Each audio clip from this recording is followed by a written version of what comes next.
If you feel like you are no longer the past version of yourself, but you aren't quite fully in your next identity yet, if you feel like you're living in the in-between, this episode is for you. Welcome to This is a Spell, a podcast designed to help you uncover and rewrite the stories that have kept you stuck, so you can finally create the life that you desire and deserve. If you're ready to release old conditioning and reconnect with your body and intuition, you're in the right place. I'm your host, Veronica, a transformation coach whose work blends subconscious reprogramming, nervous system regulation, energetics, and more. Here, we know our desired reality isn't created from shaming ourselves or hustling harder, but from aligning with our true, authentic self. Let's begin. On today's episode, I'm talking about what it's like being in the liminal space, the space where you're no longer aligned with your old identity, who you used to be, the life that you used to live, like you've outgrown certain interests, people, places, or things, but you aren't fully in the identity of the version of you that has what you want quite yet. When we're in this space, it can feel like we're doing something wrong. We're questioning, why haven't I manifested what I desire yet? What's taking so long? What is going on? So I'm here to tell you, you are on the right path and you're being invited to trust the process. So what is the liminal space? The liminal space is when we're in a transition period. It's the in-between. And when it comes to reality creation or manifestation, I view the liminal space as the space where we're in between identities.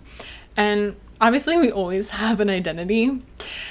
We're always someone. We're always a version of us, right? But in the liminal space, we are no longer the person we used to be. We've outgrown old habits, old ways of thinking, old ways of feeling, and maybe we've left behind relationships, jobs, hobbies, anything that was tied to this old version of us. But at the same time, we aren't the version of us that we want to be yet. We aren't fully in the identity of the version of us who has what we desire, who is living in our desired reality. So we end up feeling like we're in this liminal space, in the unknown. And being in the liminal space can lead us to questioning ourselves, questioning the laws of the universe, and questioning if we've made a mistake leaving things behind. We may even try to go back to old ways of being, old jobs, old relationships, and it feels like the universe will not let us. And I'm speaking from personal experience here. In the liminal space, I had left behind my old career,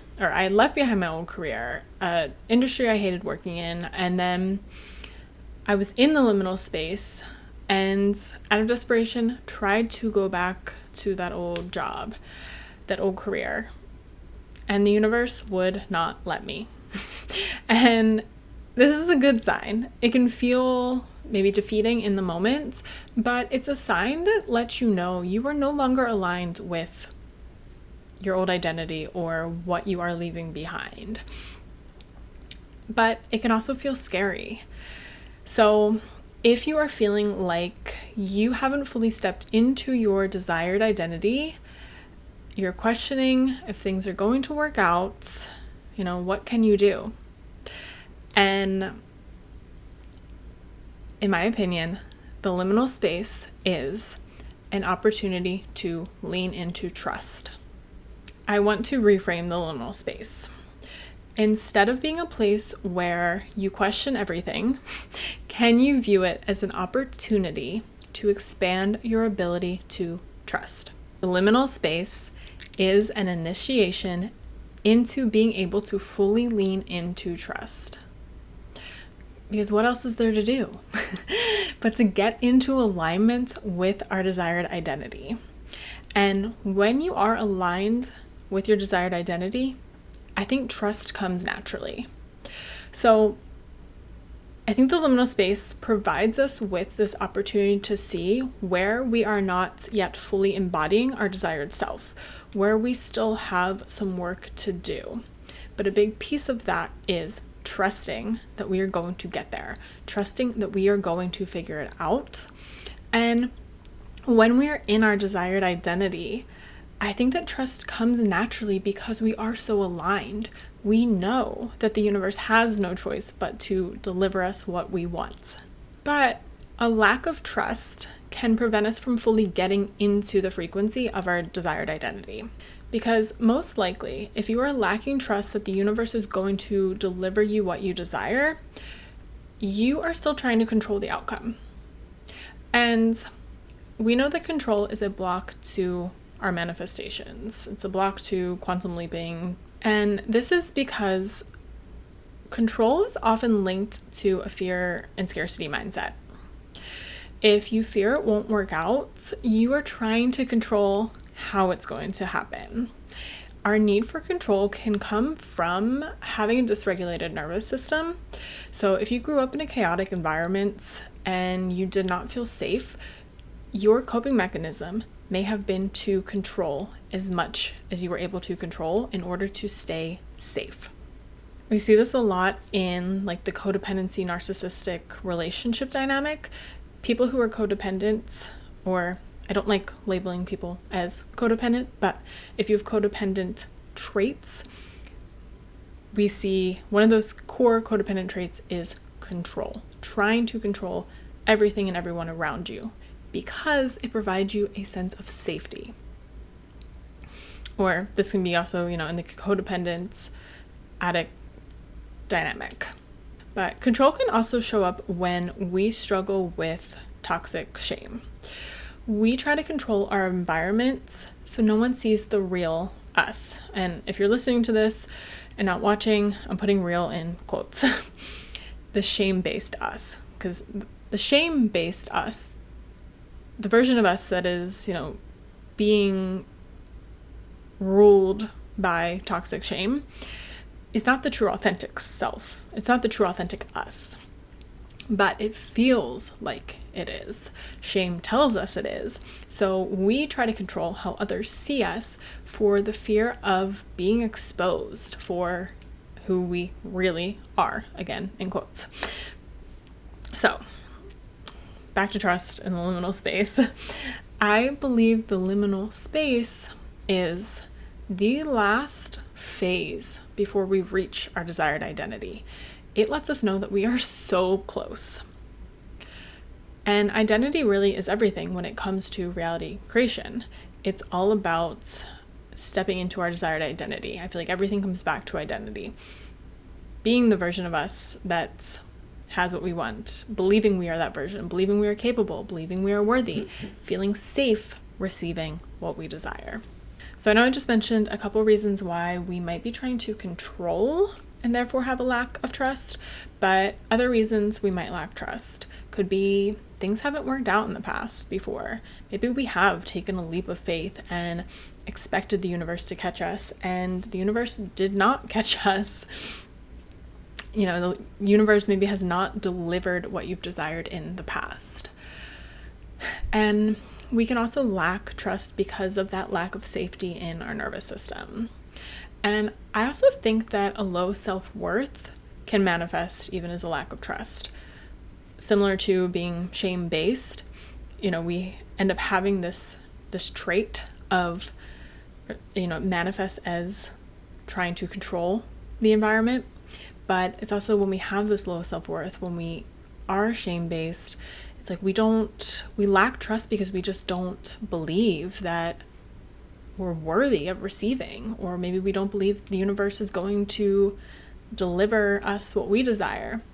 I know for a really long time for me personally, I felt like, oh, that will work for everyone else, but it won't work for me. Like there was too much wrong with me. Like the laws of the universe would work for everyone in the universe but me. It sounds ridiculous saying it, but if you have been there, or if you are there, that feels very real. So if we lack trust, how do we begin to trust? One thing I've been doing personally is exploring my relationship with trust and the universe, or the universe, God, the creator, whatever you resonate with. going back to the beginning and looking at what I was taught, what I was shown when it came to a higher power. The majority of our subconscious beliefs are formed from the ages of 0 to 8. And most likely, from that time period, you have some kind of conditioning from your caregivers or, friends, parents, society, around the universe, God, the creator. Most likely people had opinions about that. Their opinions, the way they acted, their beliefs influenced yours. Our connection with the universe or God, a higher power, is directly linked to trust, right? It's the ultimate thing that we are supposed to trust. We are told to trust God, to trust the creator. And we are taught, most likely for most of us, we are taught to not question that trust, to not question that relationship. So I invite you to explore that relationship. What were you taught about a higher power? What were you shown? What do you have? Explore what are your subconscious beliefs around a higher power? And the second thing we can do is look for ways the universe is supporting us. We want to retrain our brain to find all the ways that we can trust the universe, God, creator, the quantum field. So if you want to trust that you will always have what you need, take note of the times that you have what you need. Take note every time you have clothes to wear, every time you have food to eat, every time there is the money in your account to pay your bills. Our reticular activating system is always looking for proof to prove our subconscious right. So if we want to rewire our subconscious beliefs, we can begin to look for evidence that supports the new beliefs that we want to hold. If you want to trust that the right opportunities are always being presented to you, take note of every time you get an opportunity, every time you have an aligned opportunity. Make a note in your phone, write about it in your journal, whatever works for you, but start to make it a daily habit of noticing things that help you build your trust. Learning to fully trust the universe, the quantum field, is a process. But it is one that is so necessary. I invite you to reframe the way you look at the liminal space. Instead of feeling discouraged about where you are, worrying about how long you're going to be in this space, can you instead lean into trust? Can you work on your relationship with trust? Because the version of you who has what you want trusts. Trust that everything is working out exactly as it is meant to.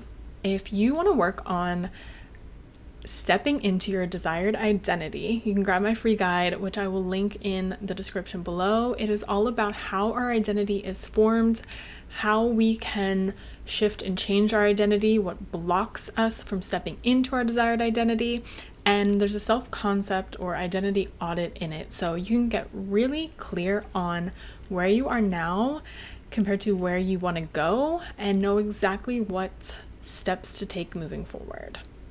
Thank you so much for tuning into This Is a Spell. I'm Veronica, and I'll see you next week. Thanks for watching This Is a Spell. If you enjoyed this episode, please subscribe to the podcast and leave a review. And until next week, remember, you are worthy, you are enough, and you have all the answers within you that you seek.